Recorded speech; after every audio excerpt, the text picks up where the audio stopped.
எல்லோருக்கும் வணக்கம். நான் உங்கள் சபரி டூரிசம்.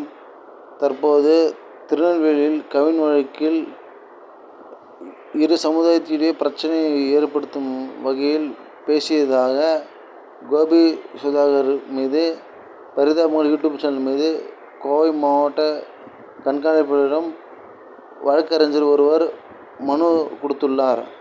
அதில் கூறியதாவது, கவின் மாற்று சமூக பெண்ணை விரும்பியதால் கொலை செய்யப்பட்டார். இதை ஒரு குறிப்பிட்ட சமுதாயம் ஆதரவாகவும் ஒரு குறிப்பிட்ட சமுதாயம் எதிராகவும் அவர் தெரிவித்துள்ளார் கோபி சுதாகர். அதனால் அவர்களை கைது செய்ய வேண்டும் எஸ்பியிடம் புகார் அளித்துள்ளார். மிகவும் பரபரப்பு ஏற்படுத்தியுள்ளது. சொசைட்டி, அதாவது இரு குடும்பங்களின் பிரச்சனையை சமூக பிரச்சனையை மாற்ற நினைக்கிறார்கள் கோபி சுதாகர் என்று அவர் மீது அதிரடியாக வழக்கு தொடர்ந்தனர். யாராவது வீடியோ பிடிச்சதோ மறக்காம லைக் பண்ணுங்கள், ஷேர் பண்ணுங்கள், சப்ஸ்கிரைப் பண்ணுங்கள். நம்ம சேனல் சபரி டூரிசம் 1995.